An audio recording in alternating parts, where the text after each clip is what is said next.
Flipkart Amazon के अगर आप सेलर हैं तो ये वीडियो आप लोगों के लिए बहुत ज़्यादा इम्पोर्टेंट है और एक वार्निंग की तरह भी ये वीडियो आप ले सकते हो, क्योंकि इस वीडियो में मैं एक केस की बात करने वाला हूँ जो अभी रिसेंटली 7 अक्टूबर 2024 को फ्लिपकार्ट अमेज़न के कुछ सेलर्स के साथ हुआ है। डायरेक्ट ईडी की वहाँ पर रेड पड़ी।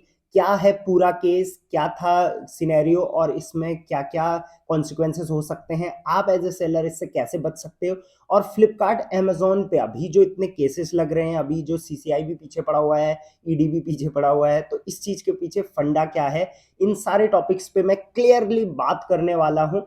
कुछ जहाँ से मैंने ये सोर्सेस लिए हैं, मतलब न्यूज़ लिया है, उनके लिंक्स मैं डिस्क्रिप्शन में डाल दूँगा, आप भी खुद जाके चेक कर सकते हैं। तो चलिए सीधे वीडियो को स्टार्ट करूँगा। Welcome to Rishi commerce, I am Rishi. सबसे पहले तो एक रीसेंट केस आपने देखा जहाँ पर सीसीआई ने, कॉम्पिटिशन कमीशन ऑफ इंडिया जो है, जो कि इंश्योर करते हैं कि जो कंपटीशन है वो फेयर होना चाहिए। मतलब कि आज के टाइम में अगर मैं कोई बिज़नेस कर रहा हूँ और अगर उसमें रिलायंस घुस गया, तो ऑब्वियसली वो बिज़नेस रिलायंस ही लेके जाएगा। बट सीसीआई ये हमेशा एश्योर करता है कि कोई भी बड़ा प्लेयर ऐसा अनफेयर एडवांटेज उसके पास ना हो कि वो हर फील्ड में जाके डोमिनेट कर दे और उसकी मोनोपोली मतलब मोनोपोली हो जाए, राइट? तो इसी के तहत सीसीआई ने अमेज़न फ्लिपकार्ट को नोटिस दिया था कि आप जो डिस्काउंटिंग करते हो अपने पैनल पर, आपने देखा होगा, या वो कुछ फ़ोन लॉन्च होते हैं या फिर लैपटॉप्स होते हैं या सेल के टाइम में आप देखोगे, कई प्रोडक्ट इतने डिस्काउंट पे आ जाते हैं कि जो लोकल किराना शॉप है या लोकल रिटेलर्स हैं, उनका दूर-दूर तक वहाँ पर कोई भी स्कोप नहीं बचता प्रोडक्ट में सेल लाने का। मतलब कि ऑफलाइन किराना स्टोर या ऑफलाइन रिटेलर्स की मैं यहाँ पर बात कर रहा हूँ। तो सीसीआई ने इस पे स्ट्रिक्टली अमेज़न और फ्लिपकार्ट को नोटिस तो दे दिया था। तो ये तो था पहला केस। अब दूसरे केस की अगर मैं बात करूँ तो वो था by confederation of all India traders, that mean CAIT। तो इनका क्या काम होता है कि कहीं पर भी किसी के साथ बायसनेस ना हो रही हो। मतलब कि ये डायरेक्ट एक नोटिस था अगेन फ्लिपकार्ट और अमेज़न को कि आप कुछ सेलर्स को बायसनेस कर रहे हो, कुछ सेलर के प्रोडक्ट ही टॉप में दिखा रहे हो। आपने ये चीज़ नोटिस भी करी होगी फ्लिपकार्ट अमेज़न पे, मैंने आप लोगों को बताया भी था। इस पर मैंने एक डिटेल वीडियो भी करी थी जहाँ पर मैंने क्लियरली बताया था कि किस तरीके से अमेज़न कुछ सेलर्स को, जिनमें हो सकता है उनका कंट्रीब्यूशन है, आप उन सेलर्स के नाम मुझे कमेंट में बता सकते हो। मुझे किन्हीं सेलर ने बताया भी था कि भाई ये सेलर्स, मैं ओपनली वो चीज़ नहीं बोल सकता, बट ऑब्वियसली हो सकता है जो अमेज़न है उनको काफ़ी ज़्यादा सपोर्ट कर रहा है उनके प्रोडक्ट को रैंक कराने में, हर कीवर्ड्स पे उनको रैंक कराने में। तो ये एक बायसनेस हो रही थी। तो इसी के तहत CAIT ने भी अमेज़न और फ्लिपकार्ट को नोटिस दिया था कि आप इस तरीके की चीज़ें मत करिए। आप एक मार्केट प्लेस हो तो मार्केट प्लेस की तरह रहो, राइट? ऐसा नहीं कि 10 लोग आपके पास आ रहे हैं और 10 में से 9 नए हैं, 9 को आप दे ही नहीं रहे हो विजिबिलिटी और एक पुराना है जिसकी अच्छी सेल है, उसका आपका उसके साथ पार्टनरशिप भी है और उसके उसके प्रोडक्ट ही आप आगे दिखा रहे हो। शायद यही कारण भी है कि आज भी आप देखते हो कि मीशो, अगर मैं मीशो एज़ अ प्लेटफ़ॉर्म की बात करूँ तो वहाँ पर सेलर का कोई टियरिंग या स्टेप्स नहीं होता है। हर सेलर, चाहे वो नया हो, पुराना हो, उसको कोई भी लेबल नहीं दिया जाता कि ये पुराना सेलर है, नया सेलर है, उसको कोई स्पेशल डिस्काउंटिंग नहीं दी जाती। बट अमेज़न पर आप देखोगे कि वहाँ पे स्टेप्स का क्राइटेरिया होता है। आप एडवांस टियर में होते हो, आप बेसिक टियर में होते हो, उस हिसाब से आपकी विजिबिलिटी, आपका वेट हैंडलिंग फीस डिसाइड होता है। सेम फ्लिपकार्ट पर भी टियरिंग का सिस्टम होता है, गोल्ड, ब्रॉन्ज, सिल्वर, और उसी हिसाब से आपकी विजिबिलिटी, आपका जो फिक्स्ड फी है, आपका कमीशन वगैरह डिसाइड होता है, प्लस आपका पेमेंट साइकिल भी इन्हीं चीज़ों पे डिसाइडेड रहता है। तो कहीं न कहीं CIT का सिंपल सा कहना है कि आप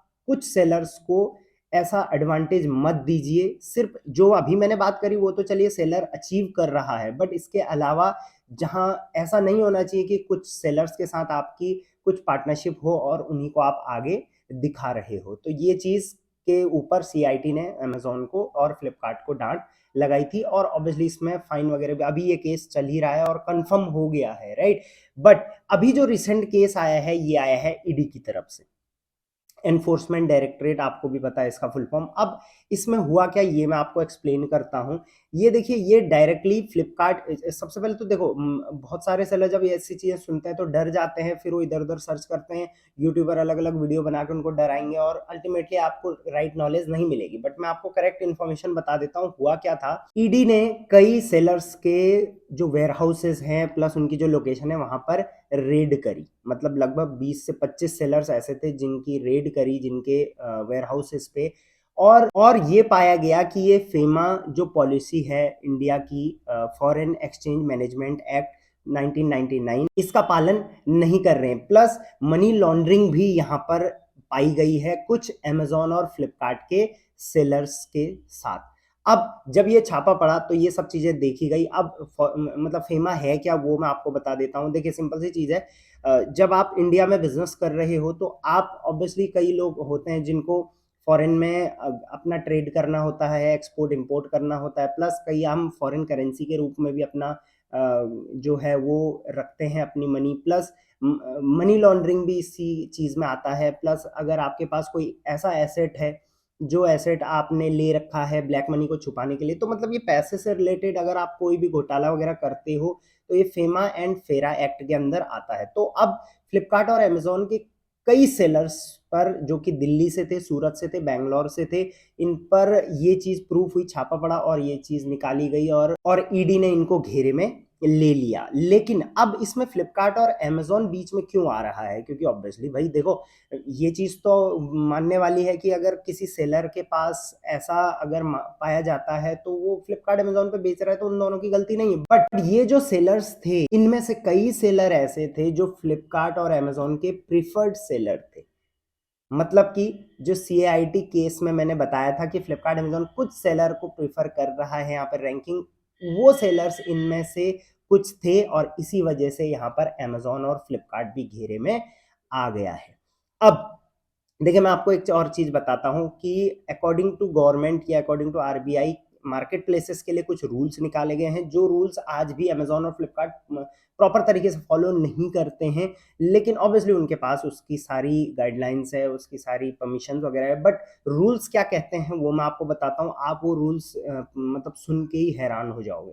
पहला रूल कहता है कि मार्केट प्लेसेस अपने पास कोई भी इन्वेंट्री नहीं रख सकते, बट एफबीए और जो एफबीएफ मॉडल है उसके तहत फ्लिपकार्ट अमेज़न इन्वेंट्री रखते हैं। तो ये भी एक बाईपास है कि जो रूल पॉलिसी को बाईपास किया है, बट ऑब्वियसली प्रॉपर पॉलिसीज़ हैं इसके लिए अमेज़न फ्लिपकार्ट की। लेकिन ये एक पॉलिसी है, ये आपको जाननी ज़रूरी है। दूसरी, प्लेटफ़ॉर्म जो है उनका कोई भी शेयर अपनी जो सेलर्स एंटिटी है उसमें नहीं होना चाहिए। मतलब कि अगर आप एक मार्केट प्लेस हो तो कोई भी सेलर जो आपके प्लेटफॉर्म पर बेचता है उसमें आपका डायरेक्ट और इनडायरेक्ट हाथ नहीं होना चाहिए, बट ये भी बाईपास करते हुए देखा गया है। तीसरा, फ्लिपकार्ट अमेज़न कोई भी प्रोडक्ट पे अपने एंड से डिस्काउंट्स नहीं दे सकते। डिस्काउंट अगर देना है तो वो सेलर डायरेक्टली देगा और उसकी मर्जी है, वो जितना मर्जी उतना दे सकता है। बट ये भी बाईपास होते हैं, आप देखते हो कई बार फ्लिपकार्ट पे आप शॉपिंग करते हो स्पेशल प्राइजेस लिखा हुआ आता है, तो कहीं ना कहीं अमेज़न, फ्लिपकार्ट अपने प्लेटफ़ॉर्म पर कस्टमर को अट्रैक्ट करने के लिए, स्पेशली नए कस्टमर को, अभी देखो एक रीसेंट केस भी आया था जहाँ पर जो एंड्रॉइड था उसमें अलग दिखा रहा था प्रोडक्ट का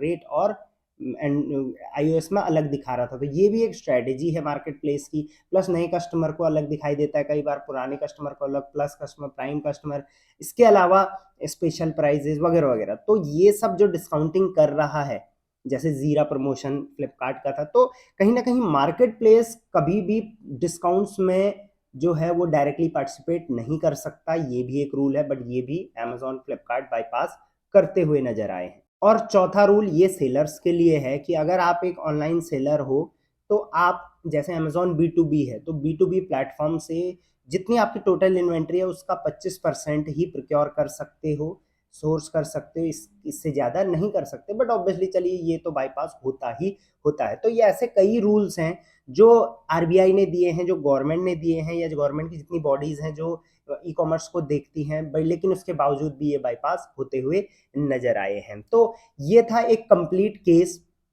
जो अभी ईडी ने छापा मारा कुछ सेलर्स पे और अभी और भी इन्वेस्टिगेशन चल रही है। तो जहाँ तक जब मैंने ये न्यूज़ सुनी तो मैंने एक चीज़ जो मेरे दिमाग में आई कि सीसीआई अलग पीछे पड़ा हुआ है, सीआईटी पीछे पड़ा हुआ है, ईडी पीछे पड़ा है। ये तीनों चीज़ें हाथ धो के भई अमेज़न और फ्लिपकार्ट के पीछे पड़ गए हैं अभी के टाइम में। और इसका मैं एक रीसेंट केस भी बताता हूँ। अभी ईडी ने अगेन एक सेलर थे, उन पे छापा मारा था, तो 500 करोड़ से ऊपर का उनको फाइन लगा था। तो ऐसा कॉन्सिक्वेंसेस इसके बहुत ज़्यादा हो सकते हैं।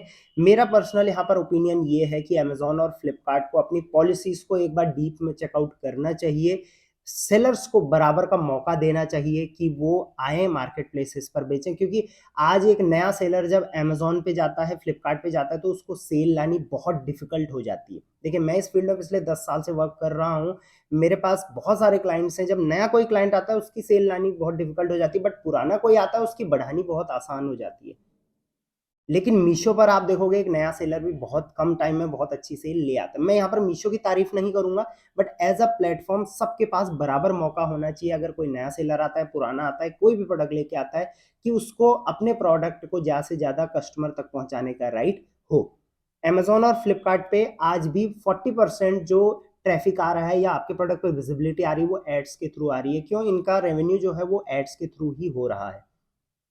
सो मैं अमेज़न और फ्लिपकार्ट की टीम से, अगर मेरी कोई ये वीडियो देख रहा है, मैं चाहूँगा आप ज़्यादा से ज़्यादा इसको शेयर करें, और मैं उनको यही बोलूँगा कि थोड़ा फ़ेयर मौका दीजिए, अनबायस्ड तरीके से मौका दीजिए हर एक सेलर को, ताकि वो प्लेटफ़ॉर्म पर आए और आपके प्लेटफ़ॉर्म पर उसका भरोसा बना हुआ रहे। अदरवाइज़ एक टाइम ऐसा आएगा कि मीशो जैसे और भी प्लेटफ़ॉर्म्स आ जाएँगे, और अमेज़न और फ्लिपकार्ट जो कि फ़ॉरेन कंपनीज़ इंडिया में काम कर रही हैं, तो उनका यहाँ से धंधा बंद भी हो सकता है।